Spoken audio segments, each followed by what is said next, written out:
Soy el doctor Juan José Lora Pineda. Vamos a hablar de anatomía humana. Específicamente vamos a ver el tema de anatomía cardíaca. El objetivo de esta presentación es que podamos comprender la anatomía cardíaca básica, identificando las principales estructuras del corazón y su relación con la función cardiovascular normal. Para mí es muy importante recordar que el corazón es un órgano vital del sistema cardiovascular, de hecho es el centro de todo. El estudio de su anatomía nos va a permitir comprender su relación entre su estructura y su función, constituyendo una base esencial para todo médico en formación. En esta clase le introduciremos a los principales componentes del corazón de manera clara y bastante organizada. La importancia de comprender esto es que la anatomía cardíaca es esencial en la medicina, porque permite comprender cómo funciona el corazón y cómo las alteraciones estructurales del mismo pueden causar enfermedades con distintos signos y síntomas. Su conocimiento, por ejemplo, nos puede ayudar a entender las valvulopatías, las arritmias que puede haber de varios tipos, incluso las cardiopatías congénitas. Nos ayuda a comprender incluso también cómo sucede, cómo se efectúa, cuál es la fisiopatología de un infarto y como consecuencia de todas estas cardiopatías puede surgir otra que se llama insuficiencia cardíaca y cómo afecta el remodelamiento del corazón a la insuficiencia cardíaca. Y bueno, a la asesina ninja, ¿no? O la asesina silenciosa, pues la hipertensión. Entonces, como lo pueden ver o se lo pueden imaginar, es bastante importante pues, comprender los aspectos básicos anatómicos del mismo. Si no tenemos esta comprensión, va a ser muy difícil que lleguemos a entender a la totalidad las enfermedades. El contenido de esta presentación vamos a hablar de los aspectos generales del corazón, la situación anatómica, las cavidades cardíacas, sus particularidades, la irrigación y el drenaje venoso del corazón, su irrigación funcional y su irrigación nutricia, que es muy importante. Vamos a hablar de conceptos clave como la circulación menor, la circulación mayor, donde inicia, donde acaba. Las capas del corazón también será importante que lo revisemos. Y bueno, el sistema eléctrico del corazón también hay que revisarlo. Y vamos a culminar esta presentación hablando un poco de cómo es que la insuficiencia cardíaca se genera una vez comprendiendo la circulación normal. Las características generales del corazón pues es que están ubicadas en un espacio que está en medio de los pulmones llamado mediastino, específicamente ubicado en el mediastino medio, ¿no? Sabemos que hay un mediastino superior, que hay un mediastino anterior y un mediastino posterior.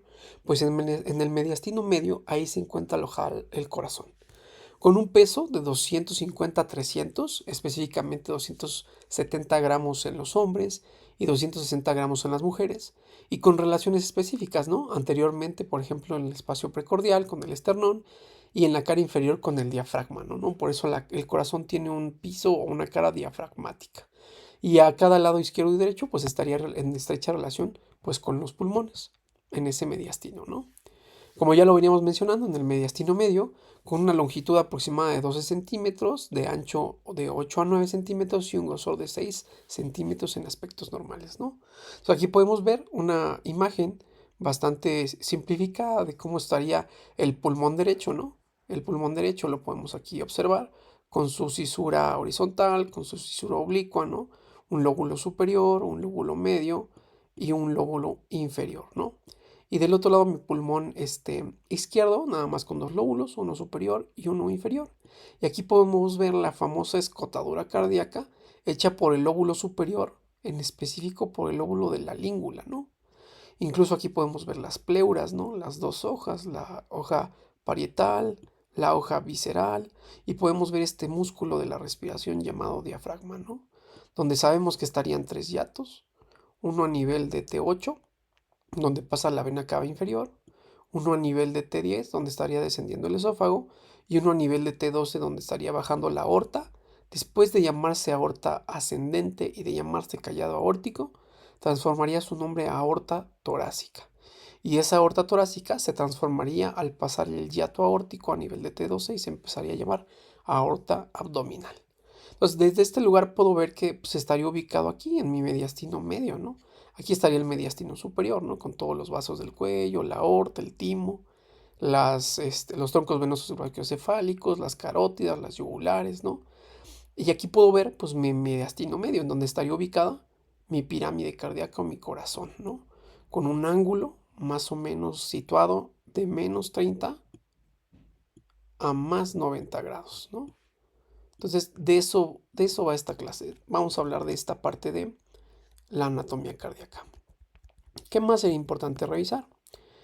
Bueno, aquí estarían los mediastinos, ¿de acuerdo? Como puedo ver, aquí está el mediastino medio, donde estaría mi corazón, aquí estaría el diafragma, el mediastino anterior, donde estaría delimitado por el esternón y las costillas verdaderas, el mediastino superior, donde estaría dando la vuelta el callado aórtico, más o menos a una altura de T3 y T4, ¿no? Ese callado aórtico cabalgando al bronquio izquierdo, muy importante, y aquí formándose una estructura muy importante, ¿no? Hablando de la anatomía pulmonar pues estaría formándose mi ilio pulmonar, ¿sí o no? Y bueno, aquí estaría el mediastino posterior, el cual ya tendría como contenido pues la columna torácica y la aorta descendente o la aorta torácica. Entonces esos son los mediastinos y sería muy importante recordar que el corazón únicamente está situado en el mediastino medio. Entonces a mí me encanta el esquema y es muy importante que nosotros lo retomemos, que no lo dejemos porque eso nos puede ayudar incluso a explicárselo a nuestros pacientes cuando ellos no sepan bien cuál es la situación que tienen, ¿no? Entonces voy a tratar de hacer el lápiz más delgadito. Vamos a ver. Ok, aquí estaría. Va. Entonces lo primero sería que yo tendría un corazón con una forma de pirámide invertida, ¿no?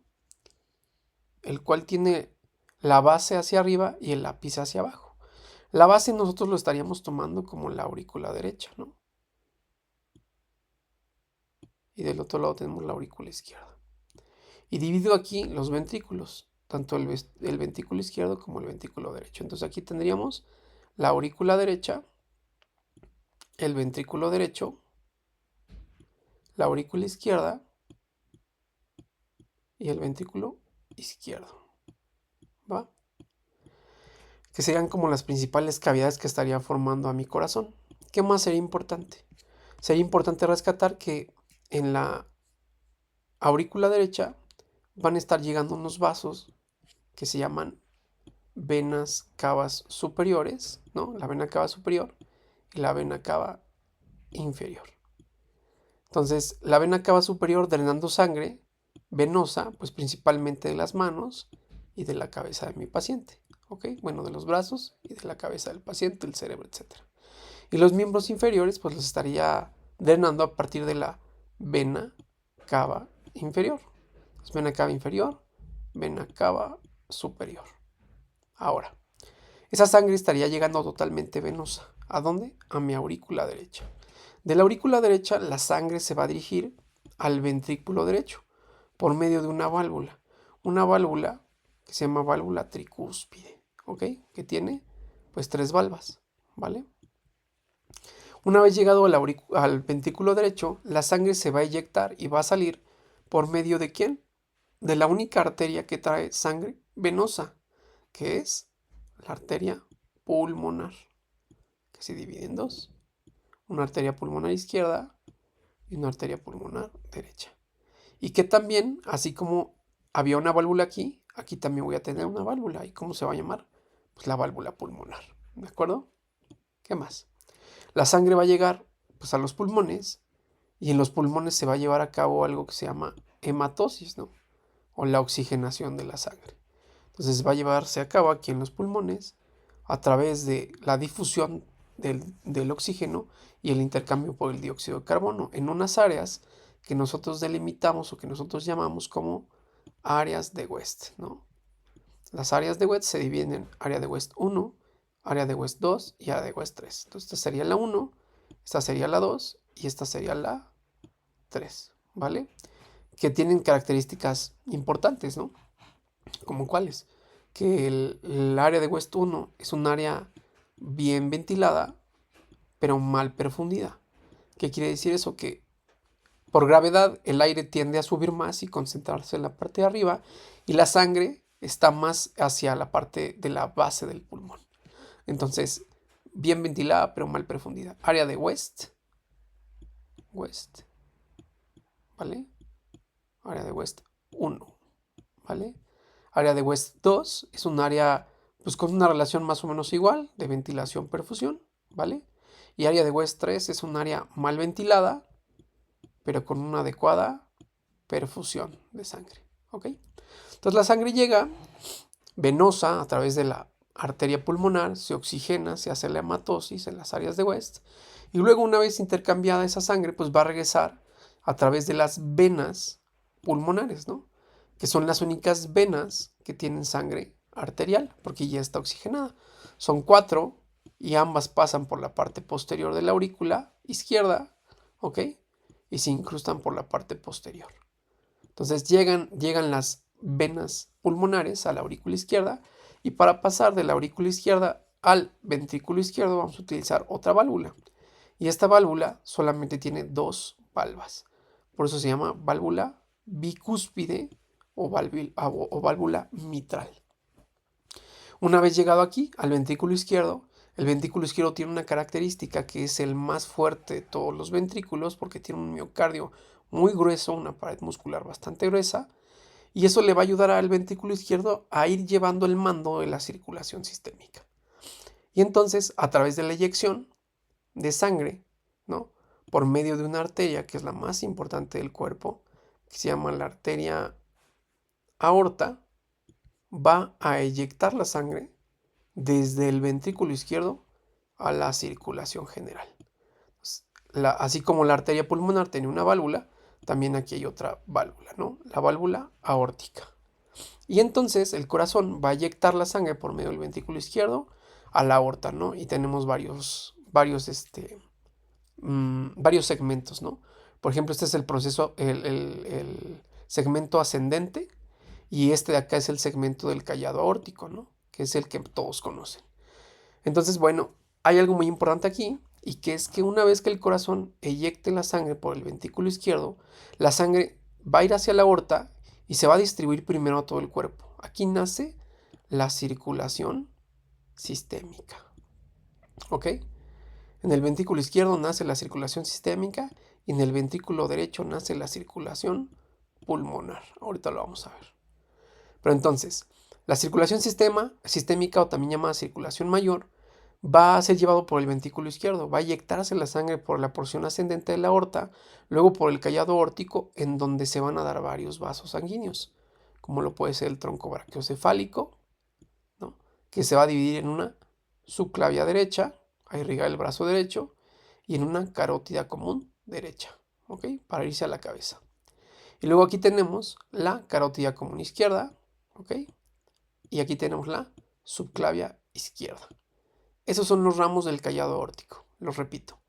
Tronco brachiocefálico, que se separa en subclavia derecha y carótida común derecha. Y el siguiente ramo es carótida común izquierda y el siguiente es subclavia izquierda. ¿De acuerdo? Y aquí estaría el callado aórtico, más o menos a una altura de T4 o T5. Y lo vuelvo a repetir. La aorta cabalgando al bronquio izquierdo, ¿no? Que estaría bajando aquí de la tráquea. No voy a ponerlo en otro color.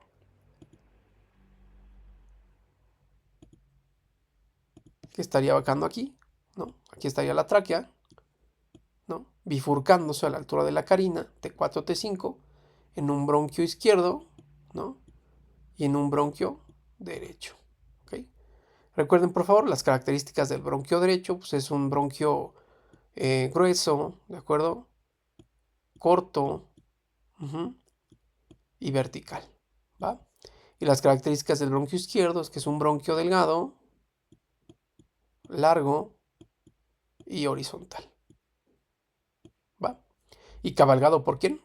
Pues por la aorta. ¿Y quién cabalga al bronquio derecho? Pues lo cabalga una de las 2 venas grandotas que hacen arcos, ¿no?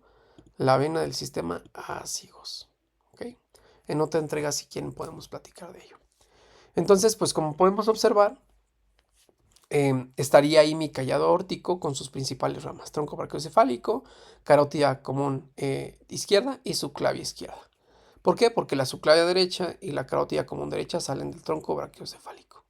Entonces el corazón, al mandar toda esta sangre a la circulación sistémica, nunca va a mandar el 100%, o sea, nunca el 100% de la sangre que se manda se va a ir a todos los órganos. Va a haber un remanente que se va a regresar al corazón. Y ese remanente que se va a regresar al corazón va a ser absorbido por unas arterias que nosotros llamamos arterias coronarias, que como lo dice su nombre, las arterias coronarias coronan al corazón y nacen de un segmento ascendente de la aorta en donde se encuentran unos nidos llamados nidos de golondrinas o senos de Valsalva, que son como cuencos adentro de la aorta que están esperando nada más a que la sangre que no alcanza a ser perfundida a los órganos se regrese y por medio de una presión negativa, estas arterias coronarias, tanto izquierda como derecha, van a tomar esta sangre y la van a distribuir en todo el corazón. Entonces tenemos por un lado la coronaria izquierda y la coronaria derecha, ¿no? La coronaria izquierda nos va a dar una rama en un porcentaje muy importante de los casos. Nos va a dar una rama, porque no es en todos, pero es en el mayor de los casos, la coronaria izquierda nos da una rama que se llama arteria descendente anterior o arteria interventricular anterior, ¿no? Que es una arteria que baja en forma de serpiente a la punta del corazón, ¿no? Al ápex cardíaco, que como ya lo habíamos dicho hace rato, está angulado en un ángulo más o menos desde menos 30 a más 90 grados, ¿de acuerdo? Ahí está el eje cardíaco normal, de menos 30 a más 90 grados, ¿va? Entonces, bueno, esta arteria ADA, arteria descendente anterior, es rama directa de la coronaria izquierda, que nos va a estar irrigando pues la cara izquierda del corazón, prácticamente todo el ventrículo izquierdo. Y dijimos que el ventrículo izquierdo era el más ¿qué? El más fuerte. Entonces, si el ventrículo izquierdo se infarta por medio de la arteria descendente anterior, pues ¿qué se va a ver comprometido? Pues la circulación sistémica, ¿de acuerdo? Y tenemos otra arteria, ¿no? Que sería la arteria circunfleja, ¿no? Que estaría irrigando la porción superior e inferior de la aurícula izquierda, ¿vale? Así como la parte superior del ventrículo izquierdo. ¿Qué más?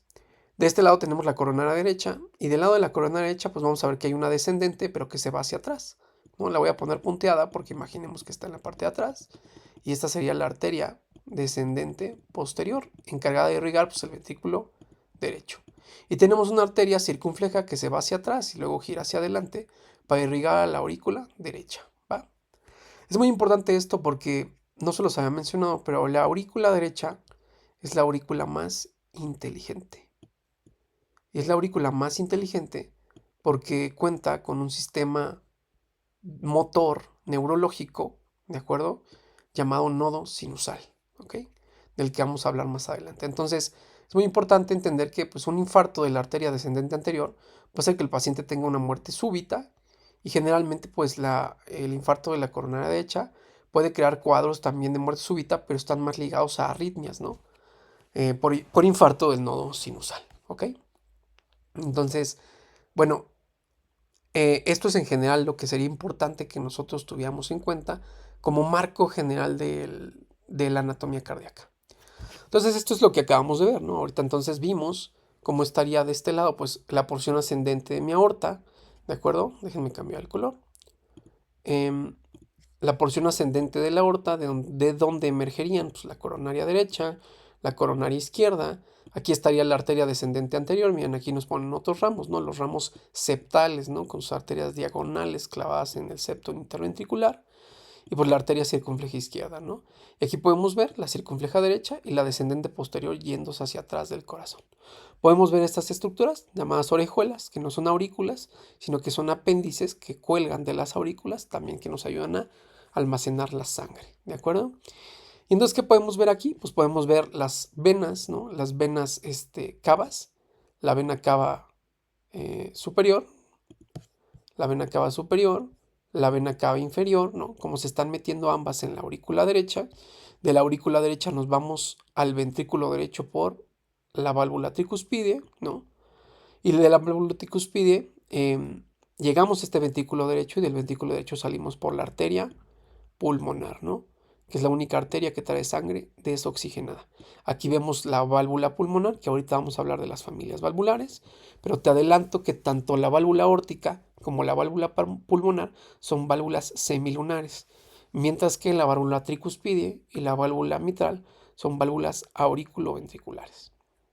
Entonces, sale la sangre inyectada ¿no? Por la arteria pulmonar, ¿no? Se va a los pulmones a hacer la hematosis a través de las áreas de West, ¿no? Regresa la sangre, ¿por qué? Por las venas pulmonares, que son 4.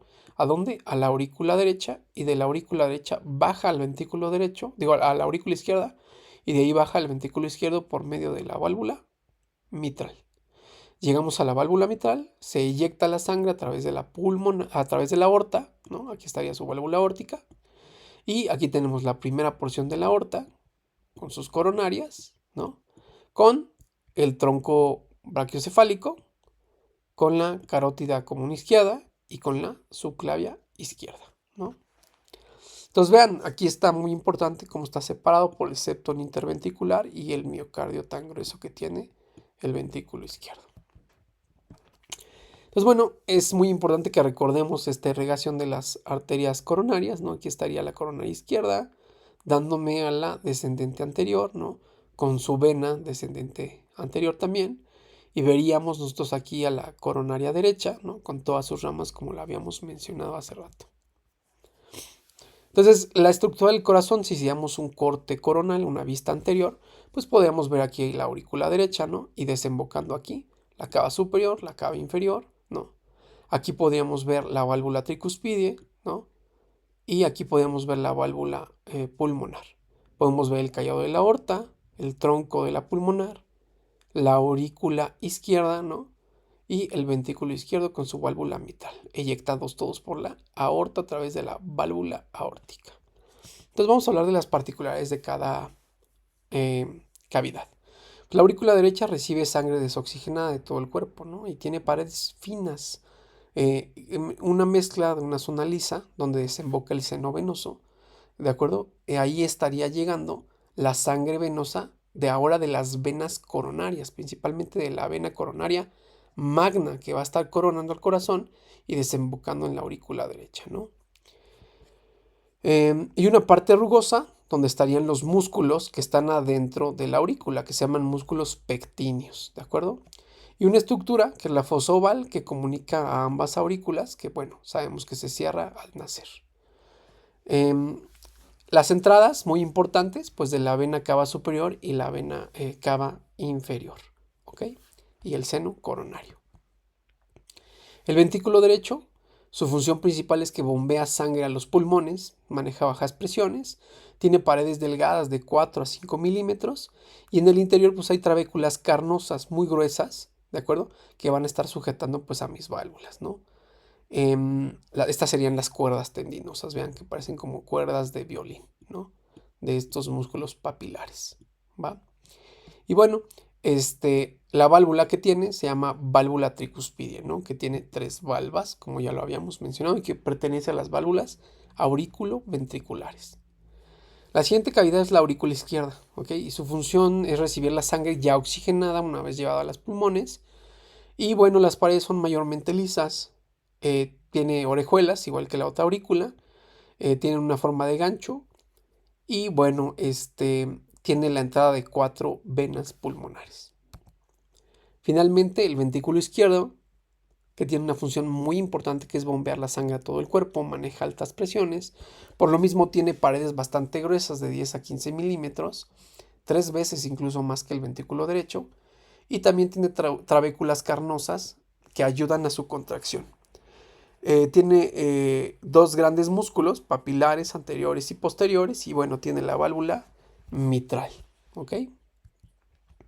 Y entonces ahora que ya comprendimos las 4 cavidades, podemos ver que la aurícula derecha va a estar en contacto directo con la sangre que va a llegar de la circulación sistémica.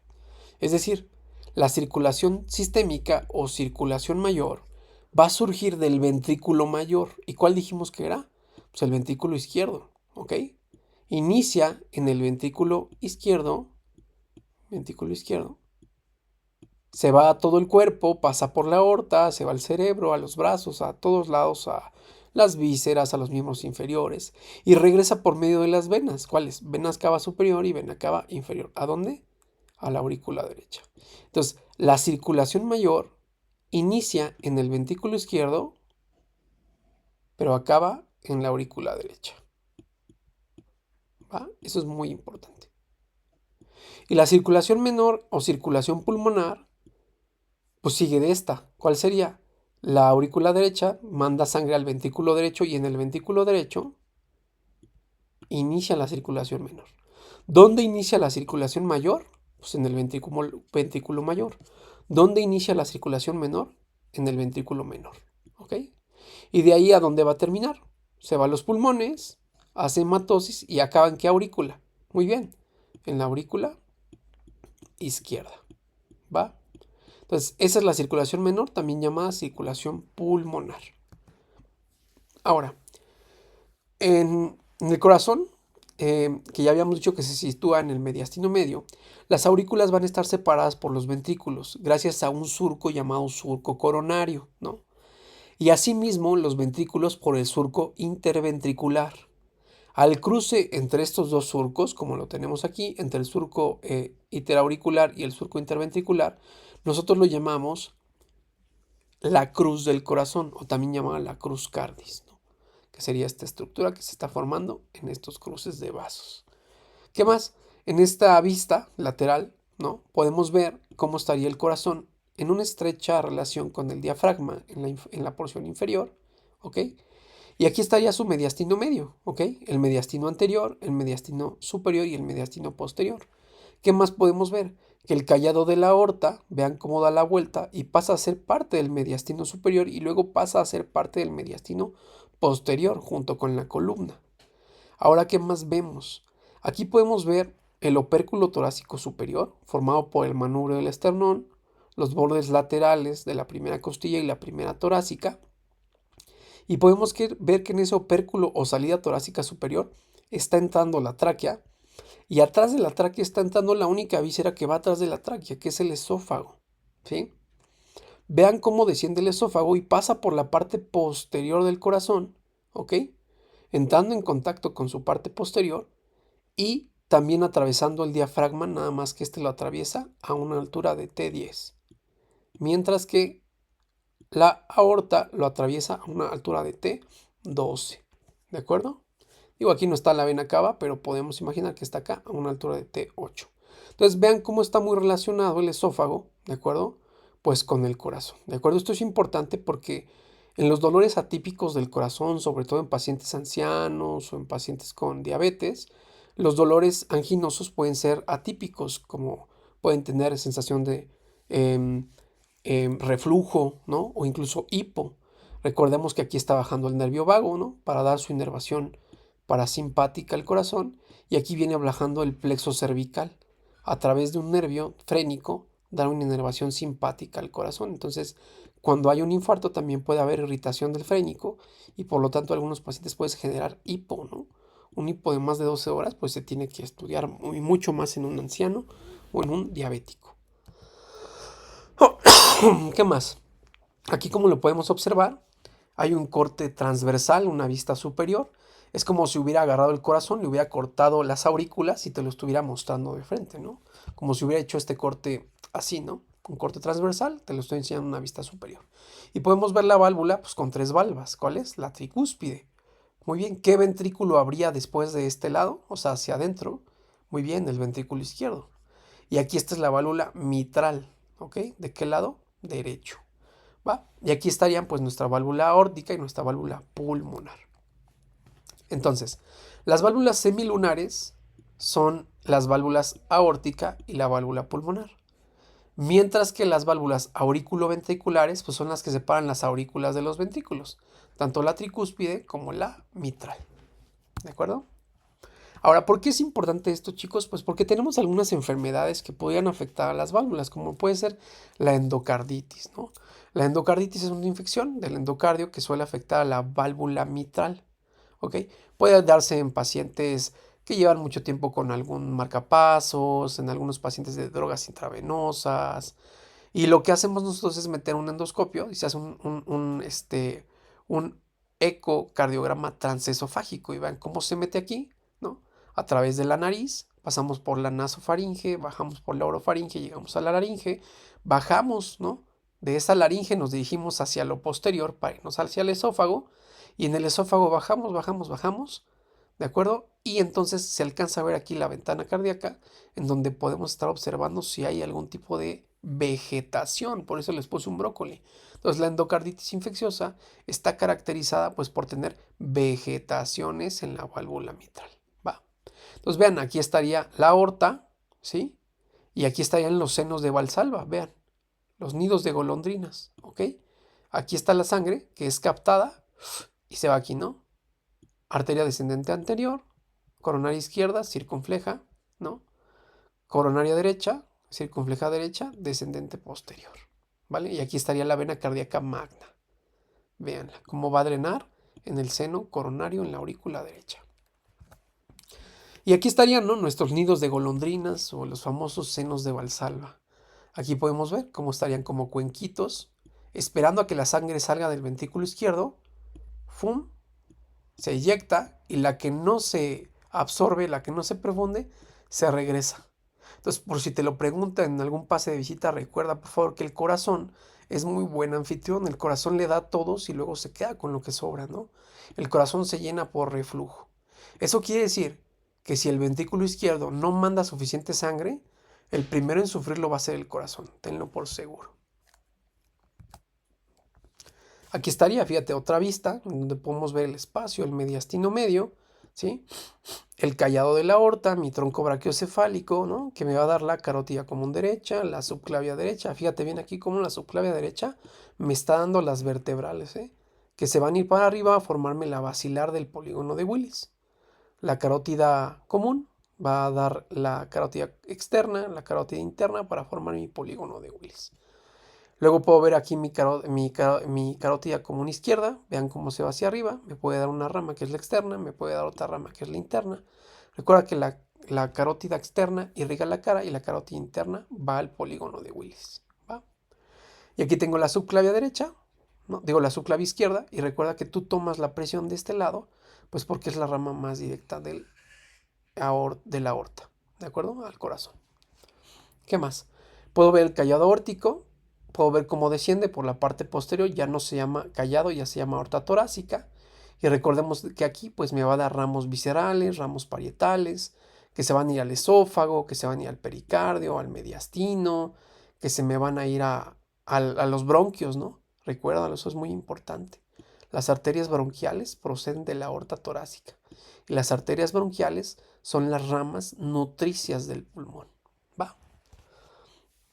Entonces, volviendo un poquito a este concepto de nutricio y funcional, pues yo puedo recordar entonces que el corazón tiene dos irrigaciones, ¿no?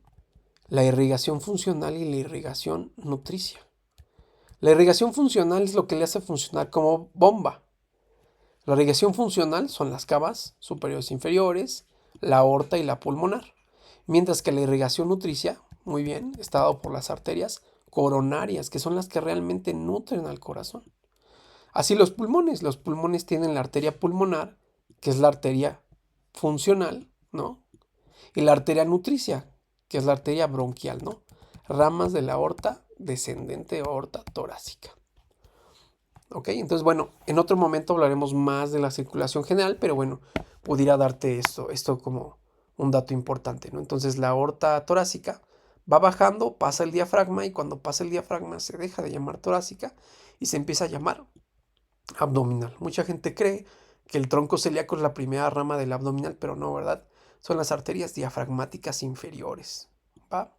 Y luego ya sigue el tronco celíaco, ¿no?, que me va a dar la gástrica izquierda, la esplénica, la hepática común, luego sigue la mesentérica superior, luego la mesentérica inferior, a la par las renales, ¿ok? Y así nos podríamos ir bastante hablando de todo esto. Entonces, no olvides estudiar también de irrigación general, ¿no? Aquí ya estarían las subclavias, ¿no?, dándome las vertebrales pasando a través del triángulo de Arnold y dándome la arteria basilar, ¿no? La basilar dándome las cerebrales posteriores, luego las comunicantes posteriores, ¿no? De ahí la cerebral media, la carótida interna, la cerebral anterior y finalmente la comunicante anterior, ¿no? Y ahí está tu polígono de Willis. Ven, aquí vienen las carótidas, carótida externa, bueno, primero la carótida común, luego es carótida externa, luego es carótida interna y la carótida interna desembocando en mi polígono de Willis. ¿De acuerdo? Y aquí estaría. Porción ascendente, coronarias, callado aórtico, tronco brachiocefálico, carótida común derecha, subclavia derecha, carótida común izquierda, subclavia izquierda, ¿no? Y la aorta descendente o torácica. Aquí estaría otra vista en la que yo puedo ver pues todo mi plexo vago bajando, de acuerdo a mi nervio vago bajando, y también mi plexo cervical, ¿no? Para inervar mi corazón. Aquí estaría el diafragma, ¿ok? Mi hiato del esófago, ¿no? Mi hiato aórtico, donde está bajando la aorta, T12, T10, y aquí estaría T8, ¿no? Con la vena cava. Aquí estaría mi língula, ¿no? Donde está la escotadura cardíaca, mi corazón inclinado, ¿ok? Y aquí viene mi cava inferior, ¿ok? Mi cava superior, la aorta. Y bien, aquí estarían los bronquios primarios, secundarios y terciarios, ¿no? Ya son vías aéreas intrapulmonares. Como si nosotros viéramos un mango, ¿no? El mango tiene capas y es como si fuera nuestro corazoncito, ¿no? Desde afuera podríamos estar observando pues algunas de sus capas, ¿no? Su pericardio fibroso, luego el pericardio parietal, luego seguiría el espacio pericárdico, ¿no? Ya luego nuestro pericardio visceral, luego el miocardio y luego el endocardio. Y bueno, finalmente el sistema de conducción eléctrico del corazón, formado por principalmente la aurícula derecha y todo su mando de control, ¿no? Que sería el nodo sinusal, sus haces internodales, que sabemos que son 3, los cuales se van a comunicar en un solo nódulo, que es el nodo auriculoventricular. Este nodo auriculoventricular junta estos haces en un solo haz llamado haz de His. El haz de His penetra el septum interventricular en 2 ramas, una izquierda y una derecha, y se van a separar en las fibras de Purkinje para dar contracción a todo el corazón. ¿Esto es importante? Pues claro, porque se traduce a cambios en el electrocardiograma. Por ejemplo, vean, la onda P me va a hablar de la información auricular. Incluso los cardiólogos dicen que la rama ascendente de la onda P está hablando de la información de la aurícula derecha, mientras que la rama descendente de la onda P me habla de la despolarización de la aurícula izquierda. Pero bueno, onda P a grandes rasgos es la despolarización auricular, ¿no? Luego voy al complejo QRS, que todo este complejo me estaría hablando de cómo la electricidad pasa en todo el ventrículo y lo despolariza. Y luego la onda T, ¿no? De la repolarización de los ventrículos. También hay una, de la repolarización de los ventrículos. También hay una repolarización auricular, pero queda abajo de la onda T. Entonces, bueno, sería muy interesante poder seguir viendo insuficiencia cardíaca. Lo veremos en nuestra siguiente entrega. Solamente me gustaría irme diciéndote que en la insuficiencia cardíaca todo lo que conocemos va a cambiar. En la insuficiencia cardíaca, que es un síndrome clínico caracterizado por disnea, edema, fatiga e ingurgitación yugular, todo esto se modifica. ¿Es importante hablar de esto? Claro que es importante hablar de ello en nuestro país, porque se muere muchísima gente por enfermedades cardiovasculares. Incluso se muere más gente por enfermedades cardiovasculares que por COVID o por tumores malignos o por diabetes. Entonces, la gente que no se muere queda con insuficiencia cardíaca. ¿Y qué es esto? Que todo lo que tú conoces, o sea, cava superior, cava inferior, aurícula derecha, válvula tricúspide, ventrículo derecho, arteria pulmonar, hematosis, aurícula izquierda, válvula mitral, ventrículo izquierdo y aorta, se va a invertir. Un corazón insuficiente, supongamos que es un corazón al que se le infartó la arteria descendente anterior, o es un paciente obeso, o es un paciente hipertenso, va a hacer que el corazón deje de eyectar la sangre que tiene que mandar a la aorta. Y si este ventrículo izquierdo no es un ventrículo poderoso que puede enviar esa sangre a la circulación mayor o a la aorta, va a ser un corazón que se va a empezar a encharcar, se va a empezar a acumular esta sangre. ¿Y qué va a pasar? Para que un corazón sea un corazón saludable, tiene que inyectar al menos el 60% de la sangre que tiene en el ventrículo izquierdo. Si esto no sucede y el corazón se encharca, el corazón va a dejar de mandar la sangre para acá y se va a empezar a hacer más grande.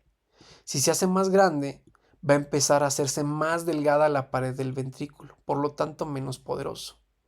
Si esto pasa, la válvula mitral ya no va a coaptar bien, ya no va a cerrar.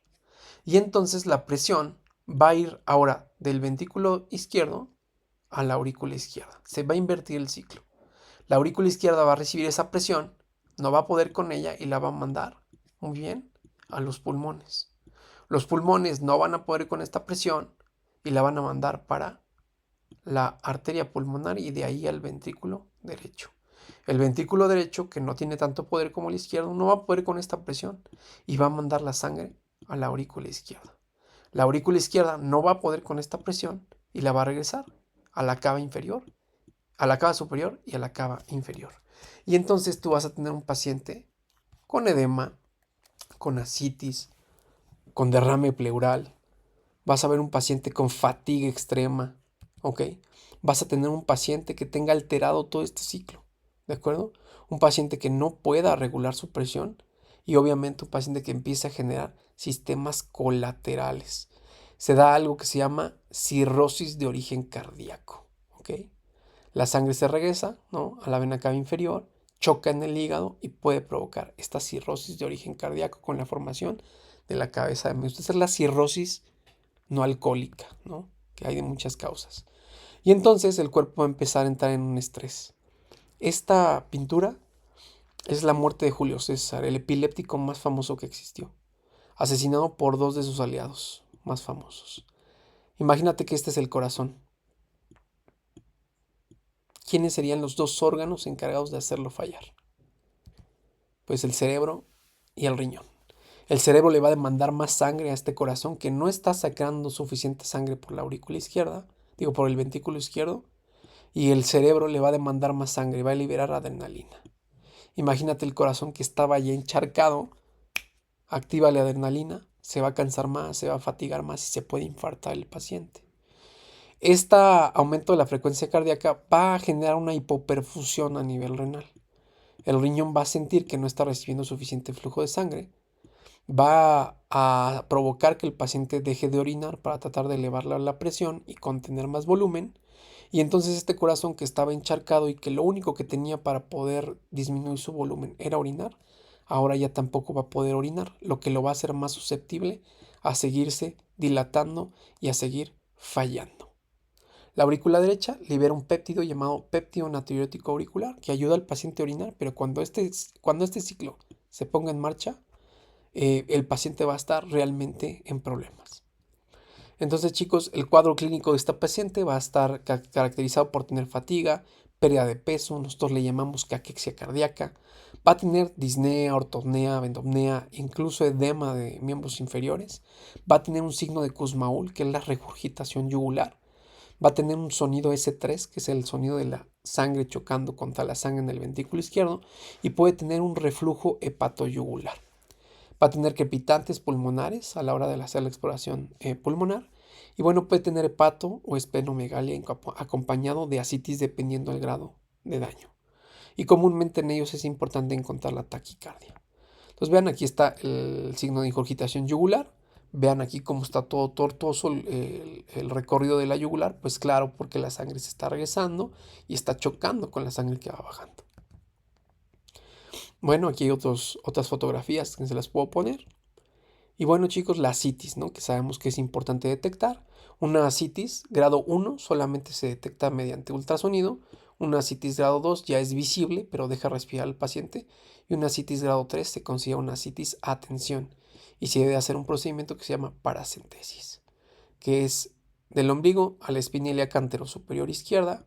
Hay que trazar una línea y el tercio externo, ahí nosotros hay que puncionar para hacer que el paciente saque todo ese líquido y podamos dejarlo respirar.